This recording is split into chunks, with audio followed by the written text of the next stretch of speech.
This is a look at the solfeggio frequencies and how they can provide three-phase power, right? So or this concept of three-phase power. You remember the solfeggio frequencies, and they're kind of formed around a nonagon.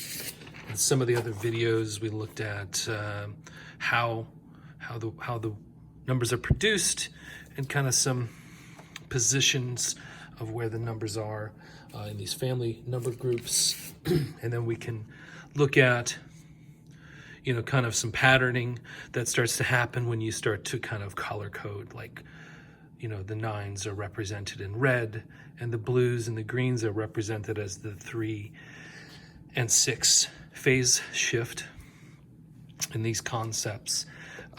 But through increasing through these pattern, we can produce these new numbers like 1185, 1074, 1296, and so on, by applying the 111 and the 21. So looking at the nonagon itself, how can we use it as three-phase? I think if I draw it out like this, maybe this will make sense. So I'm just going to list the frequencies in order, like this: 1, 7, 4, and then 2, 8, 5. Stop there. And then 3, 9, or 6. 4, 1, 7. Do you see the pattern? 5, 2, 8, 6, 3, 9, 7, 4, 1, 8, 5, 2, 9, 6, 3, and then we added 1, 1, 1, and we ended up with 10, 7, 4, and we added more in line with the pattern here. We got to 11, 8, 5, and then we kept going to 12, 9, 6. We just keep going up. But here we are increasing only by 21, and we get 13, 17, and then we'll stop here at 14, which goes with the 5, 2, 8 number group. 14, 2, 8.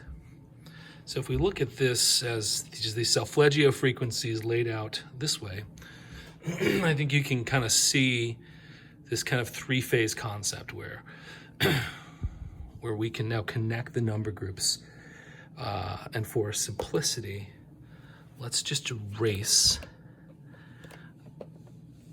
these numbers, since they just repeat 1 through 9, just so it's a little clearer. We'll just wipe those out. And so remember, number groups are 1, 4, 7, right? And then it goes to 10, and then it goes to 13. So we're just going to put just so we don't forget, a mark at 10, a mark at 13, and a mark at 7, and a mark at 4, and a mark at 1. So this is kind of the first phase as we connect these number groups. So I'm going to try to do it like this. We can say that's the first phase of energy. Now let's connect the 2, 5, 8 number group. We'll try to do it the same way. 5, 8. Remember, 8 gets 11. And then 14.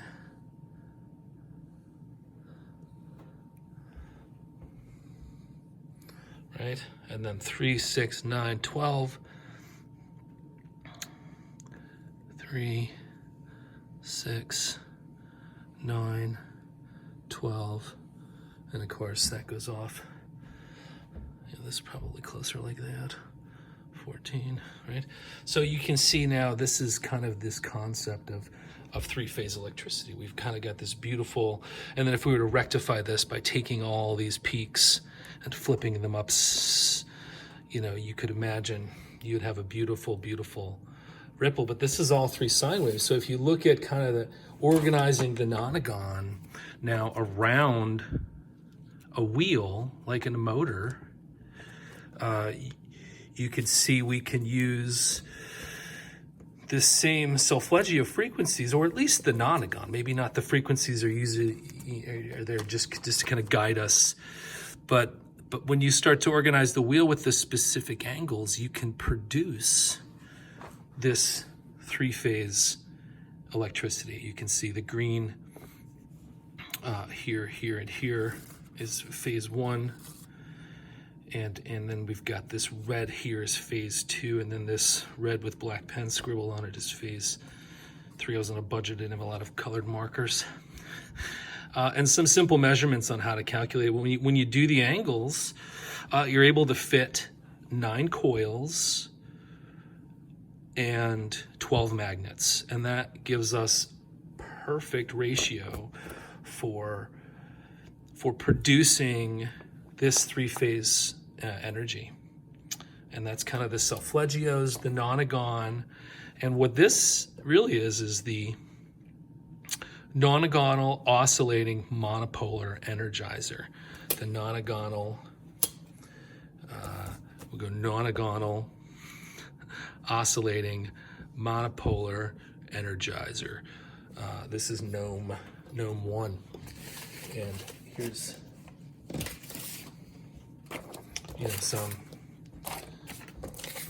the motor that you see in the video, and it's built on this kind of nonagonal principle where we're trying to align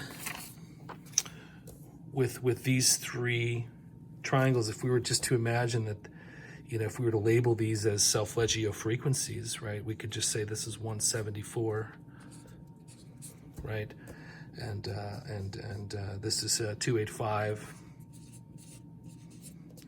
Right, and so on 3, 9, or 6. We could start to see how, if I go up one more, you can see 417, right? So you can see how number group 174 is at this coil, 417, right? This is 528. This is the 6, 3, 9, right? Which would make this the 741.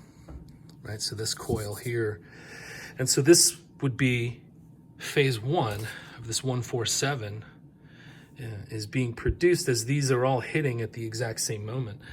When you look at the spacing of the 12 magnets, you can see that when one is at, we'll call it top dead center, you could see this one is leaving if it was rotating in this direction, right? The wheel or the rotor.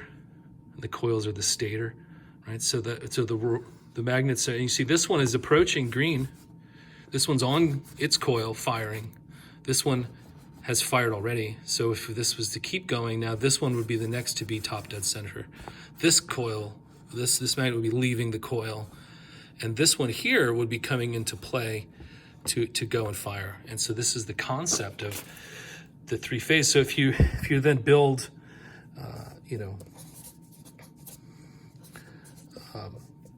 63, so if you just imagine that the coils are now situated in a way that you've got your 3-phase. So now which ones are power coils, which ones are there, which ones have a trigger, I'd imagine these would all share the same trigger.